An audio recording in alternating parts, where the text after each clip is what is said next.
जय श्री राम, जय श्री राम। हरि शरणम। हम लोगों का मानव जन्म लेने का मुख्य लक्ष्य क्या है? भोग या मोक्ष? आप लोग कहेंगे मोक्ष। तुलसी बाबा लिखते हैं कि बड़े भाग्य मानुष तन पावा, सुर दुर्लभ सद्ग्रंथें गावा। मानव जन्म लेने का मुख्य लक्ष्य भोग नहीं बल्कि मोक्ष ही है। लेकिन हम लोग कहाँ जा रहे हैं? जैसे तुलसी बाबा लिखते हैं कि बिन सत्संग न हरि कथा, तेहि बिन मोह न भाग, और मोह गए बिन राम पद होय न दृढ़ अनुराग। हम लोगों की आसक्ति जब तक विषय में है, जब तक हम लोगों की आसक्ति विषय में है, तब तक राम जी से दृढ़ अचल प्रेम नहीं हो सकता है। इसलिए पहले हम लोगों को विषय की आसक्ति हटानी पड़ेगी। विषय की आसक्ति कौन हटाएगा? विषय की आसक्ति हमारे वेद शास्त्र पुराण जो हैं वो जैसे बताते हैं, उस मार्ग पे हम लोगों को चलना पड़ेगा, तभी विषय आसक्ति हट सकती है। तो राम जी लक्ष्मण जी से कहते हैं कि थोरे माँ सब कहो बुझाई, सुनो तात मति मन चितलाई। लक्ष्मण जी से कहते हैं कि हे लक्ष्मण जी, थोड़े में मैं से कहूँगा, ज़्यादा विस्तार से नहीं कहूँगा। कहते हैं कि मैं और मोर तोड़ते माया, जेहि बस कीन्हे जीव निकाया। मैं और मोर, मैं जीव अंतिम सांस तक अपने आप को ही कर्ता मानता है, और ये जितने संबंध हैं उसको अपना मानता है। मैं करते आखिरी सांस तक चला जाता है, लेकिन मैं नहीं हटता। जिस दिन मैं हट जाएगा तो मैं कौन हटाएगा? मैं या तो शास्त्र हटाएगा, हमारे वेद शास्त्र पुराण जो हैं, या तो मैं इससे हटेगा, या कोई सच्चे संत सदगुरु का। जिस दिन चरण धूलि हम लोगों के ऊपर पड़ेगी तभी ये मैं हट सकता है।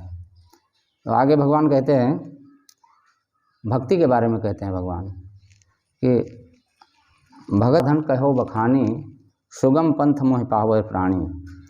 और प्रथम ही विप्र चरण अति प्रीति, निज निज कर्म निरत सुत रीति। भगवान भक्ति के बारे में कहते हैं जब, कि जैसे सांख्य और योग के बारे में जो भगवान ने बताया लक्ष्मण जी को कि धर्म ते विरज योग ते ज्ञाना, ज्ञान मोक्ष पद वेद बखाना। तो सांख्य और योग, सांख्य और अलग अलग हुआ। सांख्य हो गया वेद शास्त्र पुराण जो है, ये सांख्य में आते हैं, और जो योग हुआ उसमें निष्काम कर्म योग और भक्ति योग। लेकिन भक्ति को भगवान यहाँ पे सरल बताते हैं, भगत की साधन कहो बखानी। तो यही भक्ति नारद जी भागवत में बताते हैं कि भक्ति माता का प्रादुर्भाव जब वृंदावन में हुआ, दक्षिण भारत से होते हुए वृंदावन पहुँची भक्ति माता, तो वहाँ ज्ञान और वैराग्य दोनों बूढ़े हो चुके थे। भक्ति ऐसा आप लोग भागवत में बार बार सुनते रहते हैं। तो जब नारद जी उनको श्रीमद् भागवत कथा पुराण की कथा का श्रवण कराते हैं, क्योंकि प्रेम रस वही उसी में है। व्यास जी जब 17 पुराणों की रचना, शास्त्रों की रचना सब कर चुके, उनका मन शांत नहीं हुआ, तब नारद जी प्रकट होते हैं और उनको श्रीमद् भागवत का श्रवण कराते हैं। और नारद जी अपने पूर्व जन्म का चरित्र व्यास भगवान से बताते हैं कि मैंने किस तरह से भक्ति पाई है। तो बताते हैं कि पूर्व जन्म में मैं दासी पुत्र था, और संतों की सेवा करते करते वो चातुर्मास के बारे में बताते हैं। तो यहाँ भागवत में थोड़ा संक्षेप में बताया गया है, और स्कंद पुराण और पद्म पुराण में चातुर्मास का विशेष महत्व बताया गया है। चातुर्मास में संतों की सेवा करते करते और उनका प्रसाद खाते खाते उनको भक्ति प्राप्त हो गई। तो भक्ति के बारे में जो भगवान यहाँ बता रहे हैं कि भगत की साधन कहो बखानी, सुगम पंथ मोहि पावै प्राणी। प्रथम चरण अति प्रीति, निज निज कर्म निरत श्रुत रीति। भक्ति को यहाँ भगवान बहुत सरल बता रहे हैं। भक्ति से भगवत प्राप्ति जीव के लिए बहुत आसान बताया भगवान ने यहाँ। लेकिन अब निज निज कर्म श्रुत नीति, वेद शास्त्र और पुराण के अनुसार हम लोगों को कर्म करना होगा। अगर हम सारे कर्म अपने जीवन में नहीं उतार सकते हैं, तो कुछ तो, जैसे वहाँ पे लिखा गया है भागवत में कि यथाउचित जितने कर्म हो सके। भगवान कपिल देवती माता को कहते हैं कि शास्त्र का जो नियम पालन है वो कलिकाल में बहुत मुश्किल है, लेकिन यथा जितना हो सके थोड़ा बहुत तो करना ही है। जैसे हम शास्त्र का नियम का पालन करेंगे तो आगे फिर हमें भक्ति प्राप्त होगी। जैसे भगवान श्री कृष्ण अर्जुन से यहाँ पे कहते हैं, ना ही कार्य मा कार्यम व सुखम ज्ञातुम कथंचनम सुत्तेन जायते सर्वम तच्च त्वम नाव बुद्धि से। कर्तव्य और अकर्तव्य, क्या करना है जीवन में क्या नहीं करना है, ये बिना वेद शास्त्र और पुराण के हम लोग नहीं जान सकते हैं। जो हम लोगों का मार्गदर्शन है या तो संत भगवान लोग करेंगे और या फिर वेद शास्त्र और पुराण जो है इनके श्रवण या अध्ययन से हो सकता है। जब हम लोग शास्त्र वेद और पुराण के बताए हुए सद्मार्ग पर चलेंगे, जो जैसे भगवान कह रहे हैं यहाँ पे कि प्रथमे विप्र चरण निज प्रीति निज निज कर्म निरत सुप्रीति, तब इसके आगे कह रहे हैं कि यही कर फल पुण्य विषय विरागा तब मम धर्म उपज अनुरागा।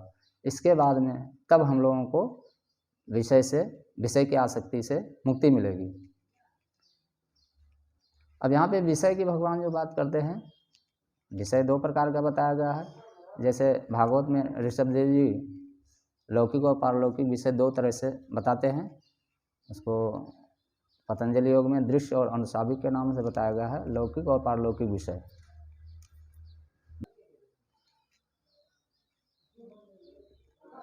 यहाँ पर राम जी लक्ष्मण जी को बताते हैं कि गो गोचर जहाँ लग मन जाई सो सब माया जानो भाई। जहाँ तक हम लोगों का दृष्टि और मन जाता है, इसको भगवान लक्ष्मण जी से सब माया बताते हैं। तो यहाँ जो माया की बात हुई है, विषय की बात हुई है, विषय दो प्रकार का जो लौकिक और पारलौकिक बताया गया है। जहाँ तक हम लोगों का दृष्टि और मन जाता है ये सब विषय है। इससे हम लोगों के आसक्ति को हटाना है, कर्म से नहीं हट सकते हैं, इसमें आसक्ति ना रहे, धन में, परिवार में। और हम लोगों की आसक्ति जब तक हम शास्त्र पुराण या संत का सानिध्य प्राप्त नहीं करेंगे तब तक ये आसक्ति नहीं हट सकती है। और जब तक आसक्ति नहीं हटेगी तो भगवान स्पष्ट कर दिए हैं कि बिन सत्संग न हरि कथा तेह बिन मोह न भाग, अमोह गए बिन राम पद होए न दृढ़ अनुराग। तब तक राम जी से सच्चा प्रेम नहीं हो सकता। जब तक सच्चा प्रेम नहीं होगा तब तक हम लोगों का मोक्ष नहीं हो सकता है, जिसलिए हमें मानव शरीर मिला है। भागवत में जब जीव की गति का वर्णन जो आता है, वहाँ जब जीव आता है तो 84 लाख भोगने के बाद में मानव शरीर मिलता है। तब इस जीव वहाँ से भगवान से बार बार प्रार्थना करता है कि हे भगवान, इस बार में जाके संसार में केवल आपका ही भजन ही करूँगा। लेकिन वो यहाँ आके इसी विषय में फंस जाता है। तो विषय से निकलने के लिए हमारे संत महापुरुष हैं, या तो वो बताएंगे जैसे नारद जी बताते हैं कि चातुर्मास व्रत में 4 महीने में उनको भक्ति प्राप्त हो गई। 4 महीने ही बता रहे हैं। यहाँ भागवत में बिल्कुल संक्षेप में बताया गया है, लेकिन स्कंद पुराण और पद्म पुराण में नारद जी बिल्कुल उसको विस्तार से बताते हैं कि एक ही चातुर्मास में उनको भक्ति प्राप्त हो गई। तो हम लोगों को इस मानव शरीर को विषय में न फंसा के मोक्ष की तरफ ले जाना है।